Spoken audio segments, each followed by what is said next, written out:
প্রিয় সিরাজগঞ্জবাসী, এখন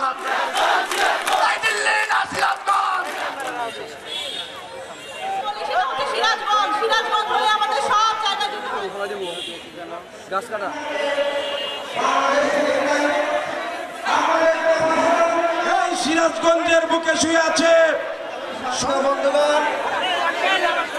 থেকে যুদ্ধ করে এই যে গণহত্যা হয়েছে, আপনার সন্তানদেরকে হত্যা করা হয়েছে, গুম করা হয়েছে, বাংলাদেশে আয়না ঘর তৈরি করা হয়েছে, সেই সকল কিছুর বিচার ছাড়াই কি আমরা নির্বাচনের দিকে যাব? আমাদেরকে অবশ্যই বিচার নিশ্চিত করতে হবে, বিচারের রোডম্যাপ দিতে হবে। আমরা কিভাবে সেই শহীদ পরিবারের সামনে দাঁড়াবো, কিভাবে সেই সকল যোদ্ধা যারা গুলি খেয়েছে তাদের সামনে গিয়ে দাঁড়াবো? অবশ্যই বিচার লাগবে এবং লাগবে সংস্কার। আমরা পুরনো রাষ্ট্রে পুরনো দেশের সিস্টেমে ফেরত যেতে চাই না। সংস্কার লাগবে, সংস্কারের মাধ্যমে নতুন দেশ লাগবে, এমনও সংস্কার লাগবে যাতে বাংলাদেশে আর কেউ কখনো স্বৈরাচারী হতে পারে না। আপনার মানবাধিকার রক্ষা করা হবে, আপনার ভোটাধিকার রক্ষা করা হবে, আপনার মত প্রকাশের অধিকার রক্ষা করা হবে। এরকম সংস্কার আমাদের প্রয়োজন। আর দরকার একটি নতুন সংবিধান, সেই মুজিববাদী সংবিধান, সেই আওয়ামী লীগের সংবিধান, যেই সংবিধান গত 50 বছর ধরে বাংলাদেশের মানুষের অধিকার রক্ষা করেনি, বাংলাদেশের সমাজ রাষ্ট্রকে বিভাজিত করেছে, বাংলাদেশকে একটি অন্তর্ভুক্তিমূলক রাষ্ট্রে পরিণত করেনি। সেই সংবিধানের পরিবর্তন করে নতুন গণতান্ত্রিক সংবিধান লাগবে, যেখানে মুক্তিযুদ্ধ এবং গণ অভ্যুত্থান এবং আমাদের ব্রিটিশ বিরোধী 47-এর লড়াইয়ের আকাঙ্ক্ষার কথা থাকবে। জুলাই গণ অভ্যুত্থানে যে আকাঙ্ক্ষা নিয়ে আমরা নেমে এসেছিলাম, যেই পরিবর্তন আমরা দেখতে চেয়েছিলাম, সেই পরিবর্তন আমরা এখনো দেখতে পাচ্ছি না। বরং আমাদের সামান্য যে চাওয়া ছিল জুলাই ঘোষণাপত্র এবং জুলাই সনদ, সেটি নিয়েও টালবাহানা করা হচ্ছে। আপনাদের ক্যাপ্টেন হাসনাত আব্দুল্লাহ বলে গেলেন, এই যে মাফিয়া বসুন্ধরা গ্রুপ বাংলাদেশের মিডিয়া, রাজনীতি, অর্থনীতি সবকিছুকে নিয়ন্ত্রণ করেছে, জনগণকে জিম্মি করেছে, মানুষের টাকা লুট করেছে, ব্যাংকগুলোকে লুট করেছে। সেই বসুন্ধরা গ্রুপের আমরা বিচার চাই। এই বসুন্ধরা আসালাম, এই দুর্নীতিবাজ লুটেরা ব্যবসায়ীদের অবশ্যই বিচারের আওতায় আনতে হবে। এবং এখনো এই গণ অভ্যুত্থানের পরেও এই সকল মাফিয়া লুটেরা ব্যবসায়ীদের যারা রাজনৈতিক আশ্রয় দিচ্ছে, সমর্থন দিচ্ছে, তাদেরকেও প্রত্যাখ্যান করতে হবে। রাজনৈতিক সমর্থন ছাড়া এরা এখনো টিকে থাকার সুযোগ পেত না। এবং অন্তর্বর্তী সরকারকেও এই সকল মাফিয়া লুটেরাদের প্রতি কঠোর পদক্ষেপ গ্রহণ করতে হবে। যারা জনগণের টাকা লুট করেছে, যারা ব্যাংক লুট করেছে, গণ অভ্যুত্থানের পরেও তারা কিভাবে এখনো তাদের মিডিয়া কিভাবে জনগণের বিরুদ্ধে, গণ অভ্যুত্থানের বিরুদ্ধে কথা বলতে পারে। জুলাই গণ অভ্যুত্থানে শেখ হাসিনার জুলুম থেকে বাংলাদেশের মানুষকে মুক্তি দিতে আমরা কোনো আপোষ করিনি। আমরা জীবনের সর্বোচ্চ ঝুঁকি নিয়ে মাঠে ছিলাম। আপনাদের সন্তানেরা মাঠে ছিল, পুলিশের বুলেটের সামনে বুক পেতে দাঁড়িয়েছিল। এখন আমরা যারা জীবিত আছি, আপনারা যারা জীবিত আছেন, আপনার আমার দায়িত্ব সেই সকল মানুষরা যারা শহীদ হয়েছে তাদের আকাঙ্ক্ষাকে বাস্তবায়ন করা, তাদেরকে সেই প্রকৃত মর্যাদাটা দেওয়া। অভ্যুত্থান করেছে এই প্রজন্ম কাউকে ভয় পায় না। যারা পুলিশের বুলেটের সামনে থেকে ফিরে এসেছে, যারা নির্ঘাত মৃত্যুর মুখ থেকে ফিরে এসেছে, তারা কাউকে ভয় করে না, তারা কাউকে পরোয়া করে না।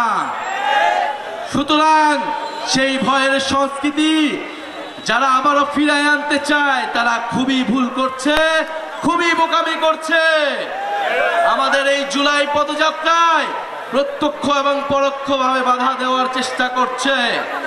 এই আজকে সিরাজগঞ্জেও, আমাদের নাটোরেও এই পদযাত্রায় বিভিন্নভাবে বাধা দেওয়ার চেষ্টা করা হয়েছে। আমরা স্পষ্টভাবে বলতে চাই, কোনো বাধা দিয়ে কোনো ধরনের বাধা বাংলাদেশের জনগণ, বাংলাদেশের তরুণ প্রজন্ম, জাতীয় নাগরিক পার্টির নেতা কর্মীরা মানবে না, মানবে না। তারা বিগত সময়ে ফ্যাসিবাদের বিরুদ্ধে লড়াই করেছে, তারা স্বৈরাচারী হাসিনাকে সরাইছে, তারা এখন হাসিনার জায়গায় বসতে চাচ্ছে না, বরং নতুন ব্যবস্থা তৈরি করতে চাচ্ছে। আপনারা সবকিছু বিচার বিবেচনা করে সমর্থন করুন, এই নতুন দলে অংশগ্রহণ করুন, চাঁদাবাজ ও সন্ত্রাস মুক্ত সিরাজগঞ্জ তৈরি করুন। আমরা নিরপেক্ষ প্রশাসন চাই, নিরপেক্ষ পুলিশ চাই, নিরপেক্ষ আদালত চাই। আমরা দেখেছি বিগত সময়ে এই যে প্রশাসকরা যারা রয়েছেন, তারা একটা দলের এজেন্ডা পালন করতেন, তারা আওয়ামী লীগের এজেন্ডা পালন করতেন। আমরা চাই না এই গণঅভ্যুত্থানের পরেও কোন প্রশাসক কোন দলীয় এজেন্ডা দলের মুখপাত্র হিসেবে কাজ করুন, বরং জনগণের পক্ষে নিরপেক্ষভাবে কাজ করতে হবে। মানুষের যে নাগরিক সুবিধা, নাগরিক অধিকার, সেটা বাস্তবায়নে সচেষ্ট হতে হবে। আমরা খবর পেয়েছি আপনাদের মধ্যে অনেকেই এনসিপির প্রোগ্রামে আসলে নাকি কারা ভয় দেখায়। এনসিপির প্রোগ্রামে যদি আসেন, এনসিপিতে যদি যোগ দেন, তাহলে নাকি আপনাদেরকে বলা হয় কি লাভ, কয়দিন পর তো আমরাই সরকারে আসব।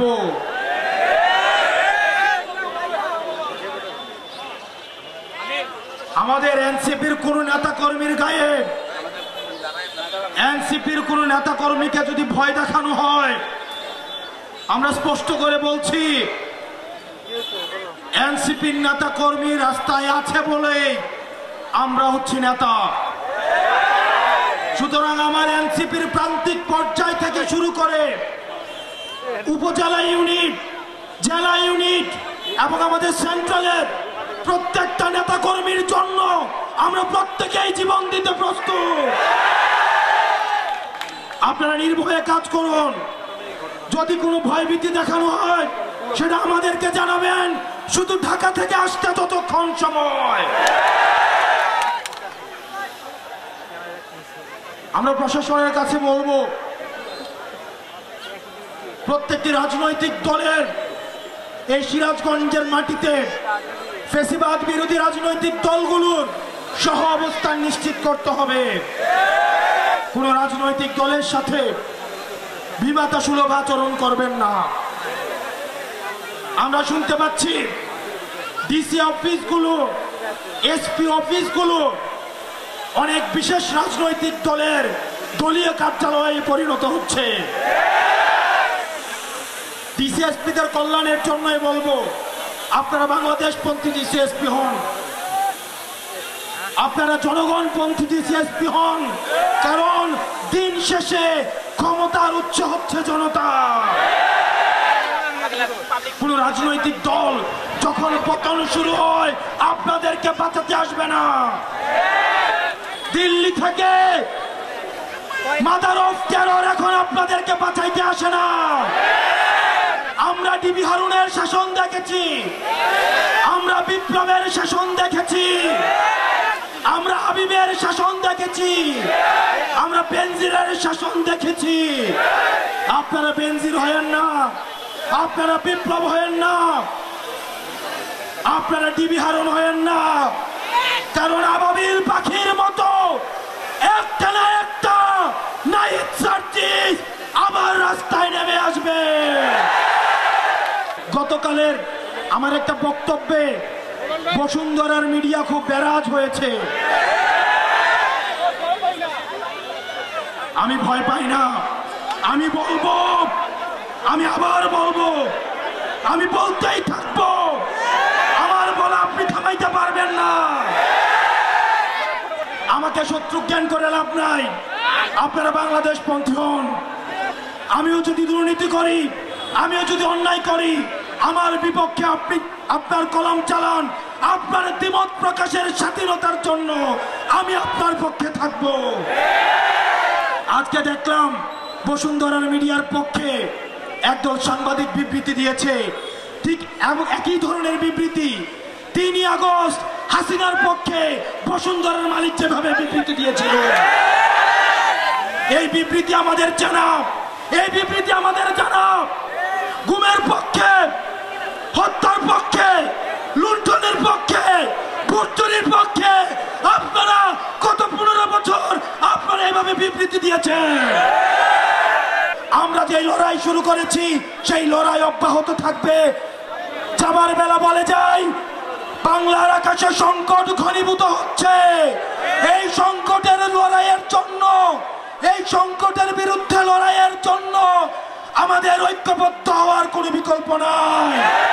আমাদের ঐক্যবদ্ধভাবে আমাদের অতীত ফ্যাসিবাদের বিরুদ্ধে এবং আগাম ষড়যন্ত্রের বিরুদ্ধে আমাদের শক্ত অবস্থান জারি রাখতে হবে। 4 তারিখে ওই জুলাই মাসে আমরা যখন রায়ের দিকে তাকিয়েছিলাম হাসিনার নির্দেশে, সেদিন যখন রায় আমাদের পক্ষে আসলো না, তখন প্রথম যে বলেছিল এত ঠান্ডা আন্দোলন করে কোনো লাভ নেই, চলেন গণভবনে অ্যাটাক দেই, সেই গণভবনে অ্যাটাক দেওয়ার প্রথম শব্দদ্রষ্টা ছিল মাহিন সরকার।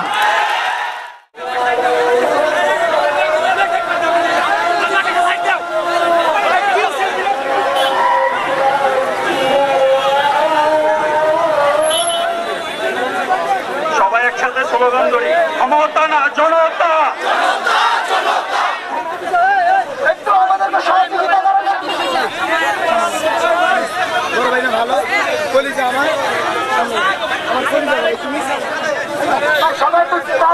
সবাই